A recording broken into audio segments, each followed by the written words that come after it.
President Nelson has asked us to help the saints and strengthen the saints in their study, their reading of the scriptures, that it becomes an even more important and precious part of their lives. And so the message from the First Presidency and the Quorum of the 12 would be to carry on with the effort of reading the scriptures. Last year was probably the best year of Old Testament scripture study we have ever had as a church, as the saints engaged and read the Old Testament. And of course, the Come Follow Me curriculum helps support the study of the scriptures, but the primary message is to read the scriptures. This year, we're in the New Testament. But the blessing is to not forget. Sometimes in the church, we have a tendency to say, oh, they didn't talk about it just a little while ago, and so we sort of relax and we let some things go. The message continues to be that it is the center of gospel learning is in our homes, and it's in our own personal lives as we read the scriptures with Come Follow Me as a support. It's supported on Sunday in a wonderful, important way, but the center of our gospel learning is in the home. And what does that entail, and how can we help continue that? That's a central message that we just don't want to forget.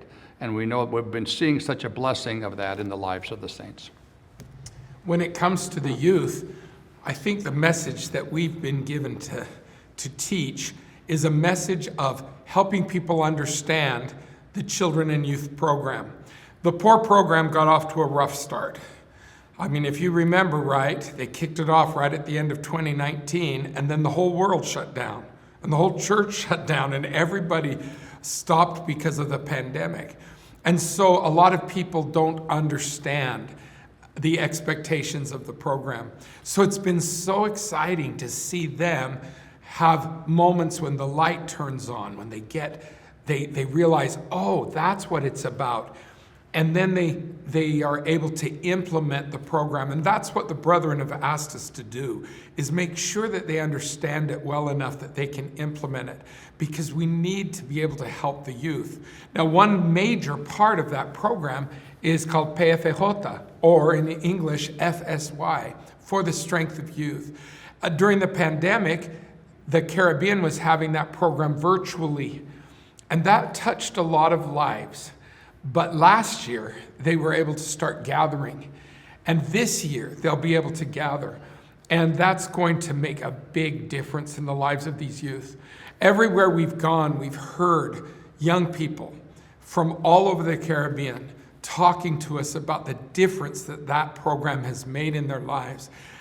Even at an event today, a girl was saying, oh, I didn't want to go. I told my mom I'd never been away from home that long. I didn't know if I would know anyone. And she says, at first I was very scared to go. But she says, by the end, I didn't want to leave because I had so many friends. She talked about the fun experiences she's had. She talked about the spiritual experiences she had.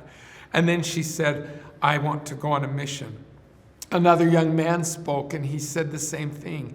He said, coming home from FSY made me realize that I can live the gospel and I can have fun at the same time. And he said, that's when I made the decision to go on a mission. And then he announced to all the youth who were there that he received his mission call to Monterrey, Mexico. And I told him, now Mexico will never be the same because you're going to go and you're going to make such a difference there. So we have been asked by the brethren to make sure that that program gets out and that the youth are coming all over the world, because that's a program where they can connect with the Spirit. President Pace said the Spirit is the teacher, and when they go there, they feel that Spirit. Another message that we've been carrying is the guía, the guide, that's called For the Strength of Youth, para la fortaleza de la juventud. And this has been wonderful to be able to share with the youth and share with the leaders, because this little guide focuses more on principles, the reasons for the rules, not just the rules, but why we obey the rules. And then when young people feel like they know the reason why, then they're willing to do anything